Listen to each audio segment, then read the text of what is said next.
Buenas tardes, queridos alumnos.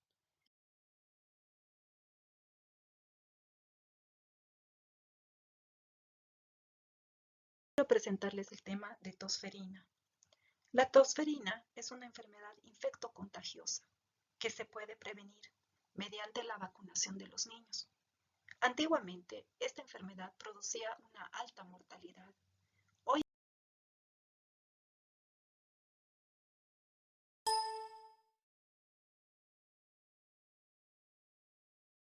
buenas tardes, queridos alumnos. Quiero presentarles el tema de tosferina. La tosferina es una enfermedad infectocontagiosa que se puede prevenir mediante la vacunación de los niños. Antiguamente, esta enfermedad producía una alta mortalidad. Hoy en día ha disminuido la mortalidad debido a esta enfermedad gracias al uso de los antibióticos y a la prevención mediante la vacuna. Pero eso no quiere decir que no exista la enfermedad en la población tanto adulta como adolescente debido a que no han recibido un refuerzo de la vacunación. Esta enfermedad es potencialmente grave en niños pequeños y en lactantes. Debemos hablar de lo que es el síndrome coqueluchoso. El síndrome coqueluchoso considera todas las etiologías posibles: la Bordetella pertussis, Bordetella parapertussis y el adenovirus. Hablamos con un síndrome coqueluchoso cuando simula las manifestaciones respiratorias de la coqueluche. Es de corta evolución y sin efectos sistémicos. Algunas etiologías probables son el virus respiratorio sincitial, adenovirus y clamidia trachomatis.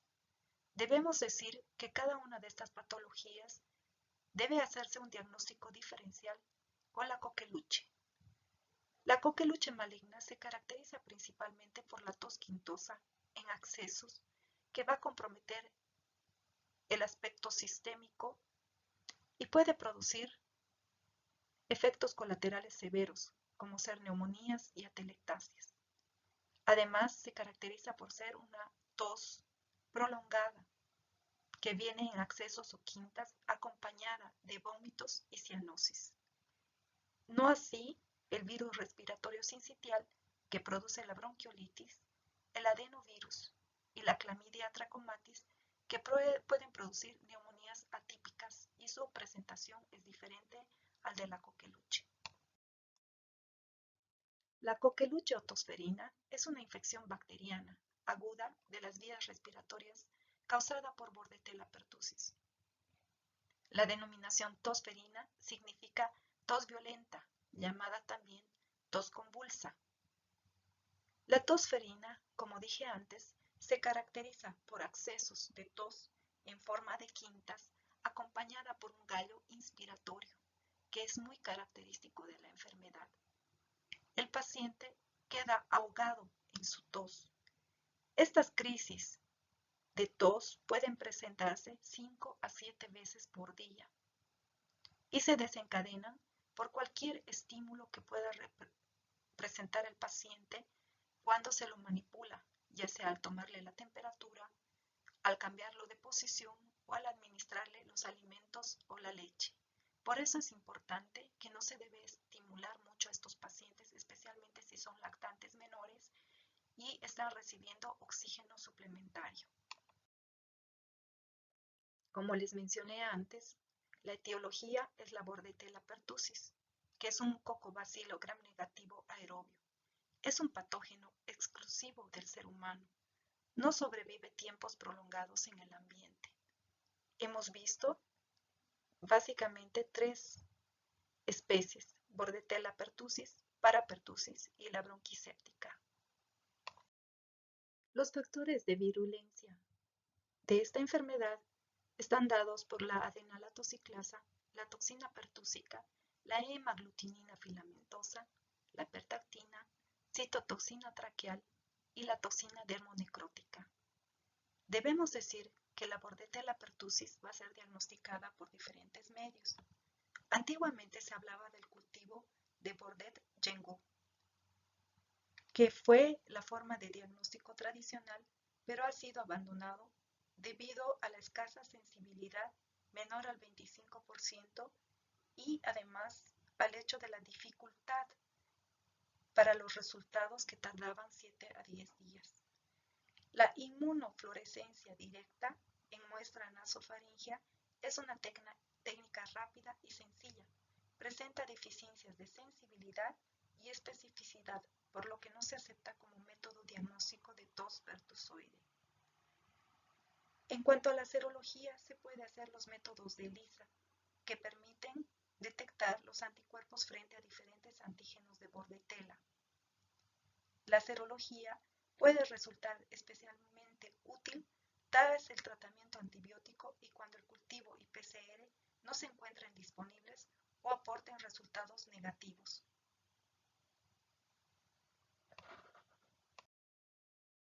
La tos ferina es una enfermedad muy contagiosa, con tasa de ataque de hasta el 80% en personas susceptibles.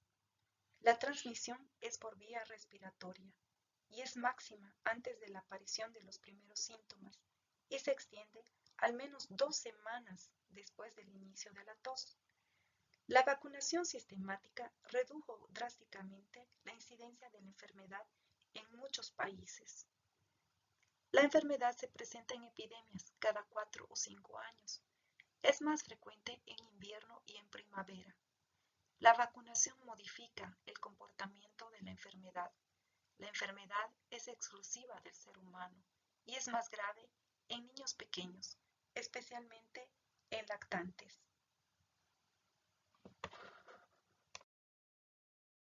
La patogenia en lo que es la coqueluche es muy interesante.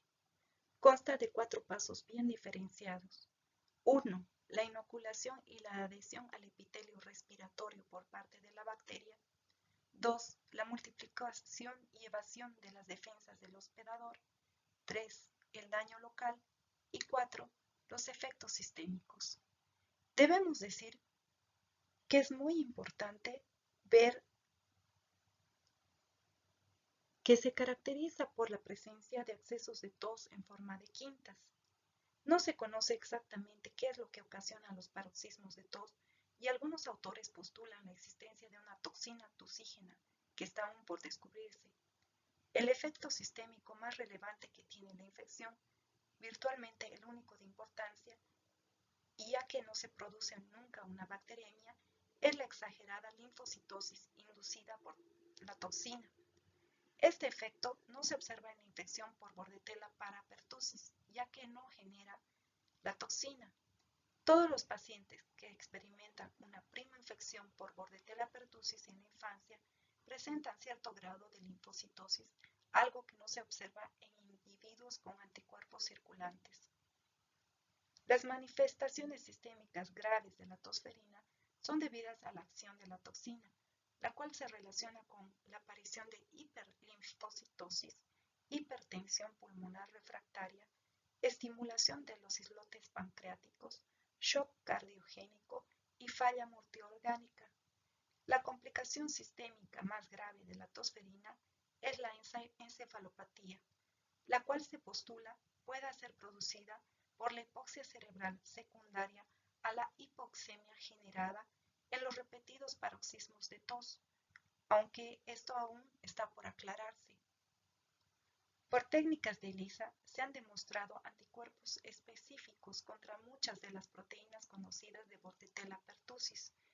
Estos anticuerpos se detectan tras la infección natural y con la excepción de la inmunoglobulina A, también tras la inmunización por Bordetella pertussis, se replica tanto intra como extracelularmente tras contactar con el epitelio respiratorio.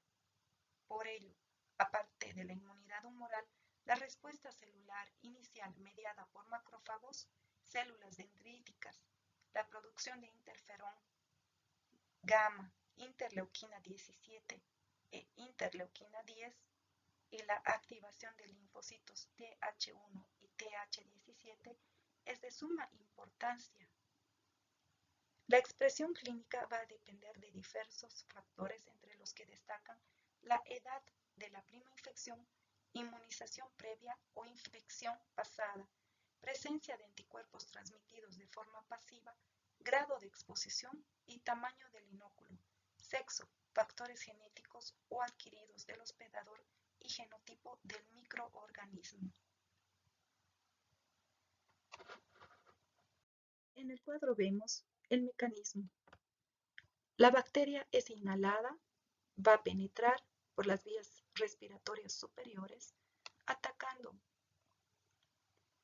los cilios, la vía aérea, el epitelio ciliado y va a paralizar los cilios de la mucosa de la garganta y se expande por tráquea y pulmones. En los pulmones la bacteria libera una toxina que mata las células epiteliales y se propaga por el cuerpo. Actualmente el síndrome pertussis aparece mayoritariamente en lactantes no vacunados y en menor proporción en adolescentes o adultos quienes, en contra de la creencia popular, pueden presentar una clínica de tosferina clásica. En este cuadro vemos igual cómo se ha comprometido el pulmón. Hay una hiperreactividad bronquial, hay mayor producción de moco y también hay una necrosis a nivel de las células ciliadas, a nivel de lo que es el tracto respiratorio. Por lo tanto, al acumularse moco que va a ir a obstruir las vías respiratorias, invadir los alveolos, se puede producir como complicaciones de esta enfermedad neumonía y atelectasia. Debemos decir que el periodo de incubación de la tosferina varía entre 7 y 10 días, con un rango de 4 a 21 días. Aunque el curso es insidioso, suelen aparecer 3 fases bien definidas. La fase catarral, que es la más contagiosa y dura 1 a 2 semanas. La fase paroxística, que duran 2 a 6 semanas y donde aparecen los síntomas clásicos de la tosferina. Accesos de tos paroxística, congestiva, a veces emetizante, con un gallo inspiratorio. El número de accesos diarios oscilan entre 5 a 7 en las formas leves, a más de 20 en las formas graves. Son de predominio nocturno y pueden desencadenarse por estímulos como ser el llanto, la risa, el estornudo, el ejercicio físico o la alimentación. El periodo de contagiosidad va desde durante la fase catarral y 2 primeras semanas de la fase paroxística. La fase de convalecencia varía entre 1 a 2 semanas. Debemos tener muy en claro que la coqueluche se denomina a la enfermedad caracterizada por una tos quintosa, cianotizante, emetizante, convulsivante. Es decir, que esta tos viene en quintas. El niño comienza a toser y se ahoga con la tos. Es cianotizante porque se acompaña generalmente de cianosis. Es emetizante porque puede venir acompañada de vómitos debido al esfuerzo respiratorio que se produce entre uno y otro accesos de tos. Y es convulsivante debido a la vasoconstricción que se produce en los pacientes durante los accesos de tos. Por lo tanto, disminuye el aporte sanguíneo a lo que es el cerebro. Se produce abundante moco, responsable de la obstrucción de la vía aérea. En cuanto a las manifestaciones clínicas, debemos decir que la incubación varía entre 7 y 10 días, teniendo como un mínimo 3 días. El estadio catarral es de comienzo insidioso y los síntomas que aparecen son inespecíficos: congestión nasal, rinorrea, febrícula, epífora e inyección conjuntival.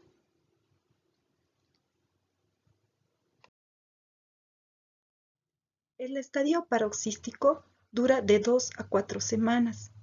Se caracteriza por una tos seca, intermitente, irritativa, episodios de tos en ametralladora o ininterrumpida, barbilla y cavidad torácica hiperextendidas, la lengua en protrusión máxima, los ojos saltones, la coloración facial purpúrea, finaliza la tos y se oye un gallo o esfuerzo inspiratorio. Hay vómitos postusígenos y un agotamiento del paciente. Debemos decir que el periodo catarral se caracteriza por este gallo inspiratorio.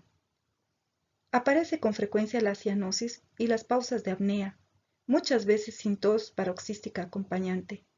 Es frecuente la complicación pulmonar en forma de bronconeumonía o atelectasias.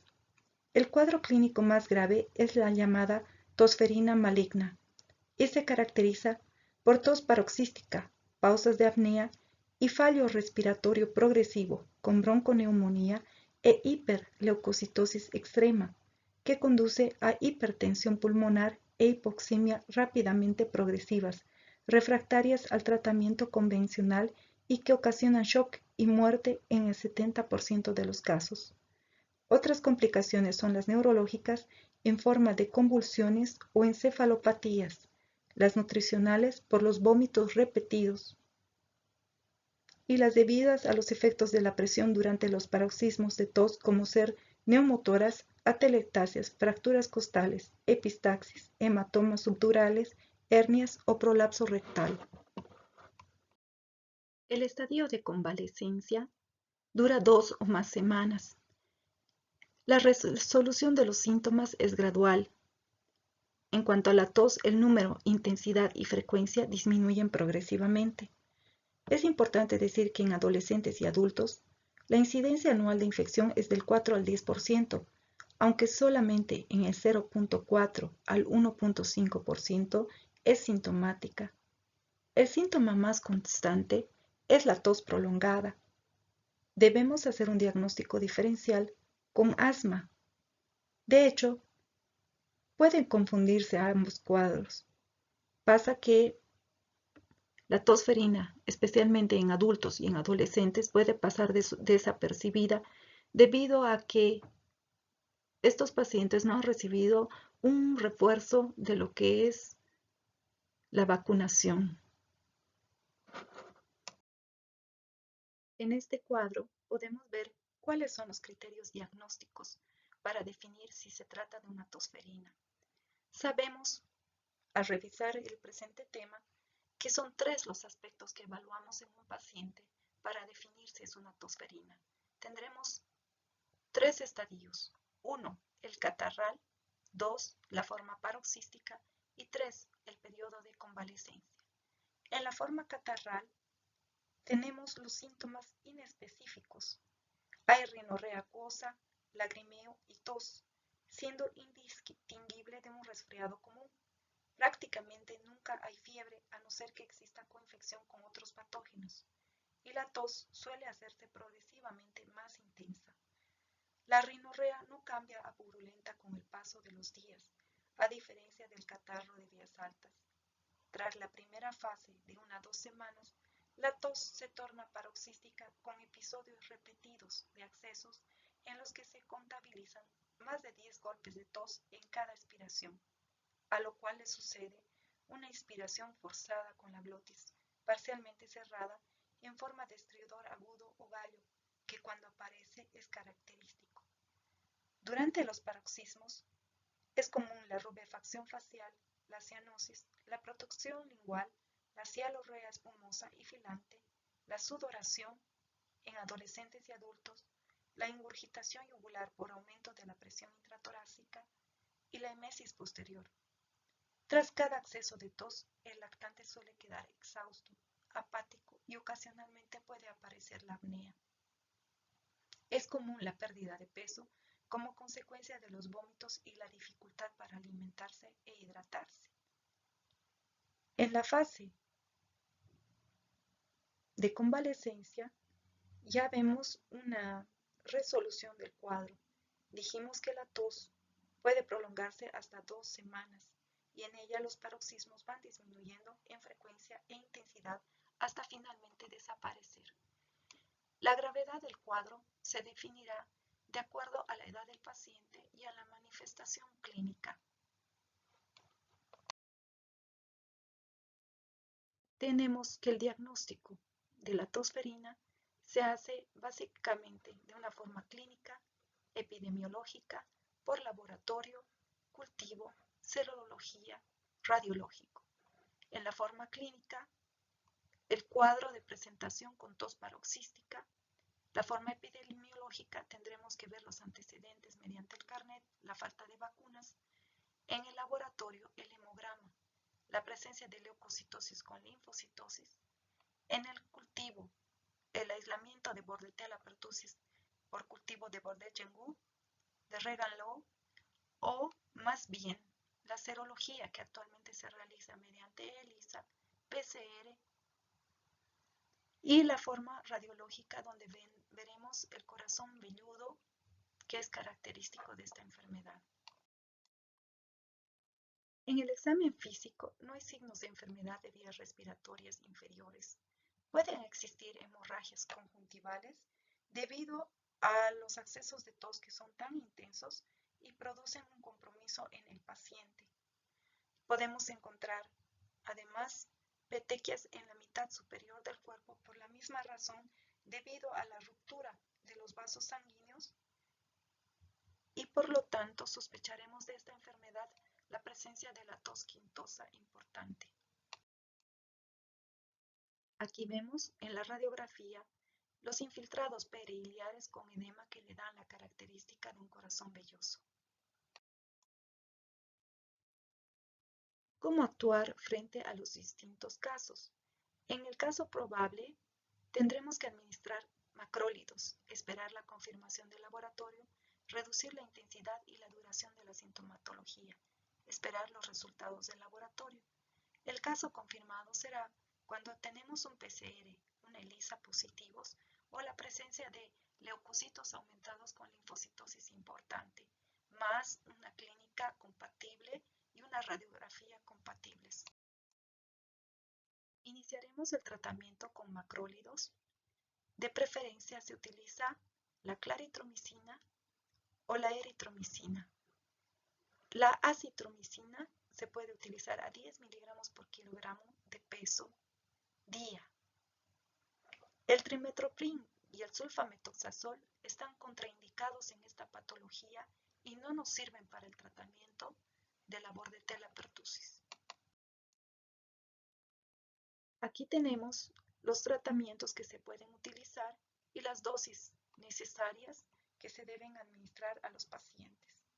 No debemos olvidar que es importante en estos pacientes administrar oxígeno en caso necesario si la saturación de oxígeno es menor a 90% y cuidar las medidas generales como ser la alimentación y la administración de líquidos, que puede ser un poco complicado en estos pacientes, especialmente si son lactantes. Tendremos que ponerles una sonda nasogástrica y vigilar los accesos de tos en las etapas donde se les alimenta. ¿Cuáles son los factores asociados a la severidad? Los niños pretérmino, niños menores de 3 meses, ausencia de inmunizaciones, comorbilidad asociada. En los lactantes de 3 meses o menores pueden venir sin síntomas clásicos. El estadio catarral dura pocos días o pasa por desapercibido. Puede aparecer asfixia o respiración dificultosa. Se agitan las extremidades. Hay un enrojecimiento facial. Pueden haber petequias. La tos puede no ser prominente.